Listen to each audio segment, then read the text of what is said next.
കണ്ണൂർ പാലത്തായി പീഡനക്കേസ് വളരെയധികം ചർച്ചകൾക്കും വിവാദങ്ങൾക്കും പ്രതിഷേധങ്ങൾക്കും വഴിയൊരുക്കിയ കണ്ണൂരിലെ ഈ അനാഥ ബാലികയുടെ പീഡനം ഇന്ത്യയിൽ നടക്കുന്ന പതിനായിരക്കണക്കിന് പീഡന പരമ്പരകളിൽ ഒന്ന് മാത്രമാണ്.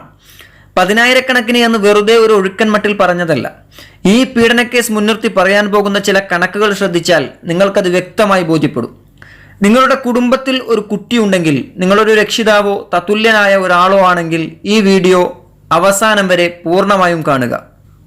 തുടർന്നുള്ള വീഡിയോകൾ ലഭിക്കുന്നതിനായി ചാനൽ സബ്സ്ക്രൈബ് ചെയ്യുക.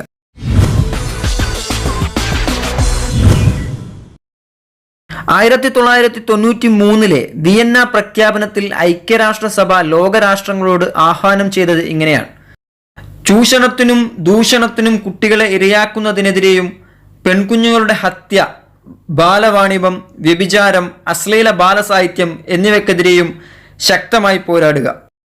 ഇത് പ്രാവർത്തികമാക്കാൻ ലോകരാഷ്ട്രങ്ങൾ എത്രത്തോളം ശ്രമിച്ചു എന്ന് പരിശോധിക്കുമ്പോൾ നമ്മൾ തലയിൽ കൈവച്ചു പോകും. ലോകരാഷ്ട്രങ്ങളുടെ കാര്യം അവിടെ നിൽക്കട്ടെ, നമുക്ക് നമ്മുടെ രാജ്യത്ത് നടന്ന സംഭവ വികാസങ്ങളുടെ ചില കണക്കുകൾ പരിശോധിക്കാം. ബാലാവകാശ കമ്മീഷൻ നിയമം, the commission for protection of child right act, ഇന്ത്യയിൽ നിലവിൽ വന്നത് 2005 ഇതിന്റെ ചൂട് പിടിച്ച് 2007 കുട്ടികളുടെ അവകാശ സംരക്ഷണത്തിനുള്ള ദേശീയ കമ്മീഷന് കേന്ദ്ര സർക്കാർ രൂപം നൽകി. 2012 വരെ ഇന്ത്യയിൽ ബാലലൈംഗിക ചൂഷണം തടയുന്നതിനായി പ്രത്യേകം നിയമമൊന്നും ഉണ്ടായിരുന്നില്ല. കുട്ടികൾക്കെതിരെയുള്ള ലൈംഗിക കുറ്റകൃത്യങ്ങൾക്ക് ഇന്ത്യൻ ശിക്ഷാ നിയമത്തിലെ 354, 375, 377, 509 തുടങ്ങിയ വകുപ്പുകൾ പ്രകാരമായിരുന്നു ശിക്ഷ നൽകിയിരുന്നത്. ഇവ പൂർണ്ണമായും കുട്ടികൾക്കു നേരെയുള്ള അതിക്രമങ്ങളെ മാത്രമല്ല, മുതിർന്നവർക്ക് കൂടി ബാധകമാകുന്ന വിധത്തിലായിരുന്നു വിഭാവനം ചെയ്തിരുന്നത്. വ്യവസ്ഥകളിൽ പലതും സ്ത്രീകളെ മാത്രം ഉദ്ദേശിച്ചുകൊണ്ടുള്ളവയായിരുന്നു. എന്നാൽ കുട്ടികൾക്കെതിരെയുള്ള ലൈംഗിക കുറ്റകൃത്യങ്ങൾക്ക് ശിക്ഷ നൽകുന്നത് 2012 നിലവിൽ വന്ന പോക്സോ നിയമപ്രകാരമാണ്. 2012 ജൂൺ 19 പ്രാബല്യത്തിൽ വന്ന ലൈംഗികാതിക്രമങ്ങളിൽ നിന്ന് കുട്ടികൾക്കുള്ള സംരക്ഷണ നിയമം, protection of child from sexual offence act അഥവാ പോക്സോ, ആൺ പെൺ വ്യത്യാസമില്ലാതെ ലൈംഗിക ചൂഷണങ്ങൾക്കിരയാകുന്ന കുട്ടികൾക്ക് നിയമസംരക്ഷണം നൽകി വരുന്നു. 18 വയസ്സിന് താഴെയുള്ള കുട്ടികൾക്കാണ് ഈ നിയമപ്രകാരം സംരക്ഷണം ലഭിക്കുന്നത്. ലൈംഗികാതിക്രമങ്ങളിൽ നിന്ന് കുട്ടികളെ സംരക്ഷിക്കുക, കുറ്റവാളികൾക്ക് കഠിന ശിക്ഷ നൽകുക, കുട്ടികൾക്കെതിരെയുള്ള അതിക്രമങ്ങൾ തടയാൻ പ്രത്യേക കോടതികൾ സ്ഥാപിക്കുക, നിയമ നടപടികളിൽ ശിശു സൗഹാർദ്ദ അന്തരീക്ഷം ഉറപ്പാക്കുക തുടങ്ങിയവ പോക്സോ ആക്ട് 2012 വിഭാവനം ചെയ്തിരിക്കുന്നു. ഈ നിയമത്തിൽ ആൺ പെൺ വ്യത്യാസമില്ലാതെ കുട്ടി, ചൈൽഡ് എന്നാണ് ഉപയോഗിച്ചിരിക്കുന്നത്. ഇന്ത്യയിൽ നടക്കുന്ന ലൈംഗികാതിക്രമങ്ങൾ ഇതോടൊപ്പം കൂട്ടി വായിക്കാം. 2007 വനിതാ ശിശുക്ഷേമ മന്ത്രാലയം നടത്തിയ സർവേയിൽ 53% കുട്ടികൾ ലൈംഗിക പീഡനങ്ങൾക്ക് ഇരയാകുന്നതായി കണ്ടെത്തി. 2015 മാത്രം ഇവിടെ 10,854 CSA ചൈൽഡ് സെക്സ് അബ്യൂസ് കേസുകളാണ് റിപ്പോർട്ട് ചെയ്തത്. 2016 പോക്സോ നിയമപ്രകാരം കേരളത്തിൽ മാത്രം റിപ്പോർട്ട് ചെയ്തത് 2,122 കേസുകളാണ്. ആരോഗ്യ കുടുംബക്ഷേമ മന്ത്രാലയത്തിന്റെ കണക്ക് പ്രകാരം 2016 ഏപ്രിൽ മുതൽ 2017 ഏപ്രിൽ വരെ രാജ്യത്ത് 7,26,993 ഗർഭഛിദ്രങ്ങൾ റിപ്പോർട്ട് ചെയ്തു. ഇതിൽ വലിയൊരു ശതമാനം ലൈംഗിക പീഡനത്തിനിരയായ പെൺകുട്ടികളായിരുന്നു. പെൺകുട്ടികൾക്കെതിരെ എന്നതുപോലെ ആൺകുട്ടികൾക്കെതിരെയും ലൈംഗികാതിക്രമങ്ങൾ നാൾക്കുനാൾ വർദ്ധിച്ചു വരുന്നു. ഗുരുഗ്രാമിലെ ഒരു സ്കൂളിൽ ലൈംഗിക പീഡനത്തിനിരയായി ആൺകുട്ടി കൊല്ലപ്പെട്ടത് നമ്മൾ വാർത്താ മാധ്യമങ്ങളിലൂടെ അറിഞ്ഞവരാണ്. എന്നാൽ 2019 വെറും 6 മാസത്തെ കണക്കുകൾ തന്നെ നമ്മെ ഞെട്ടിക്കുന്നതാണ്. 2019 ജനുവരി 1 മുതൽ ജൂൺ 30 വരെയുള്ള കണക്കുകൾ പ്രകാരം കുട്ടികൾക്കെതിരെ 24,212 ലൈംഗിക അതിക്രമ കേസുകളാണ് റിപ്പോർട്ട് ചെയ്യപ്പെട്ടത്.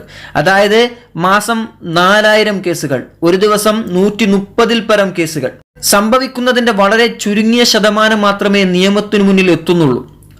അപമാനഭയത്താലും ഭാവിയെക്കുറിച്ചോർത്തും എല്ലാം മൂടിവെക്കുന്ന വലിയൊരു വിഭാഗത്തിന്റെ കണക്കുൾപ്പെടുത്തിയാൽ മുകളിൽ പറഞ്ഞ അക്കങ്ങളുടെ എണ്ണം ഇനിയും വർദ്ധിക്കും.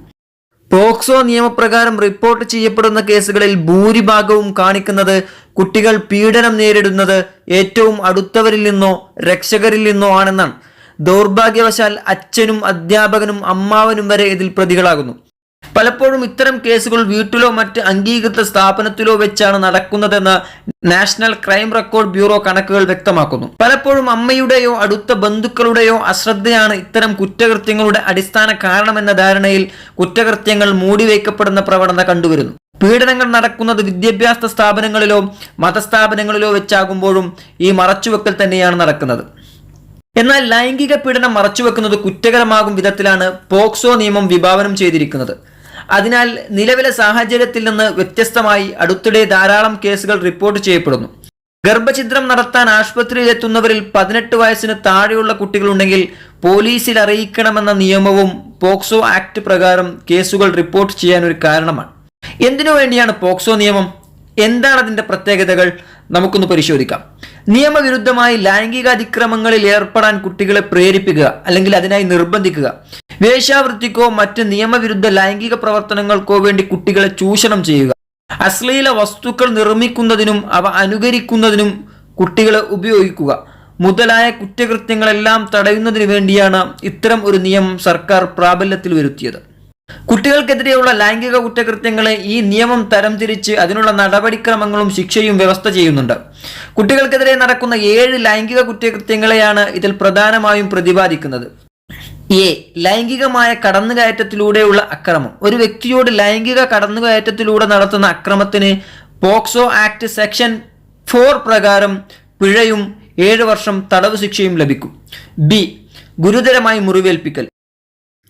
ഒരു പോലീസ് അല്ലെങ്കിൽ സൈനിക ഉദ്യോഗസ്ഥൻ നടത്തുന്ന ലൈംഗിക കടന്നുകയറ്റം, സംഘം ചേർന്നുള്ള ആക്രമണം, മാരകായുധങ്ങൾ, ചൂടുള്ള വസ്തുക്കൾ, തീ തുടങ്ങിയവ കൊണ്ടുള്ള അക്രമം.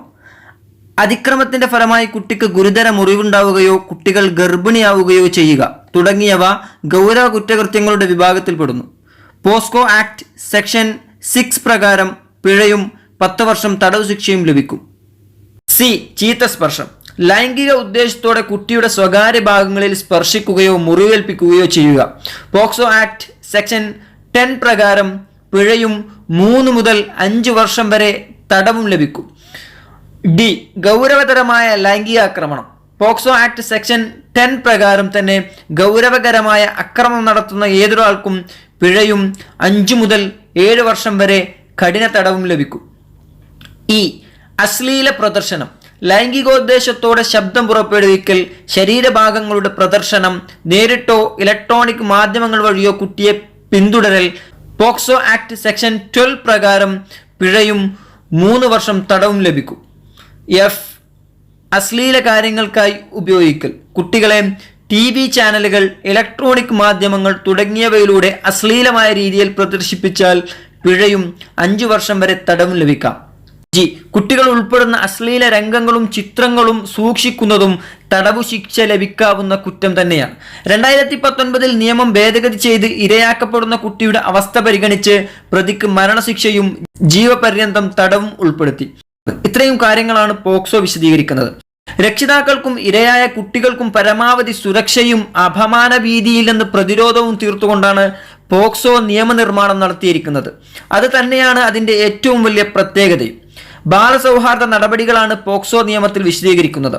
ഈ നിയമപ്രകാരം കുട്ടികളെക്കുറിച്ചുള്ള വിശദാംശങ്ങൾ റിപ്പോർട്ട് ചെയ്യുന്നതിൽ നിന്ന് മാധ്യമങ്ങളെ വിലക്കുന്നു. കേസിൽ മൊഴി രേഖപ്പെടുത്തുന്നത് കുട്ടിയുടെ വീട്ടിൽ വെച്ചോ അഭികാമ്യമായ മറ്റു സ്ഥലങ്ങളിൽ വെച്ചോ ആയിരിക്കണം. കുട്ടി കേസിന്റെ ഒരു സാഹചര്യത്തിലും പ്രതിയുമായി സമ്പർക്കത്തിൽ ഏർപ്പെടാനോ കുട്ടിയെ രാത്രികാലങ്ങളിൽ പോലീസ് സ്റ്റേഷനിൽ തടഞ്ഞു വെക്കാനോ പാടില്ല.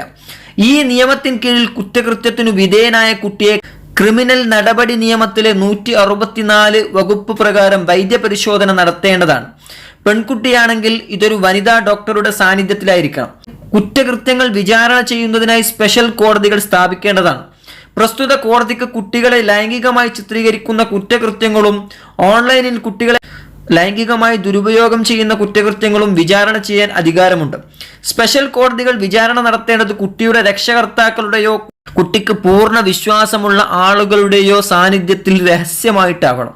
സ്പെഷ്യൽ കോടതി കുറ്റകൃത്യം നടപടിക്കെടുത്ത് 30 ദിവസത്തിനുള്ളിൽ കുട്ടിയുടെ തെളിവ് രേഖപ്പെടുത്തേണ്ടതാണെന്നും കേസിന്റെ വിചാരണ 1 വർഷത്തിനുള്ളിൽ പൂർത്തിയാക്കണമെന്നും നിയമത്തിൽ വ്യവസ്ഥ ചെയ്യുന്നു.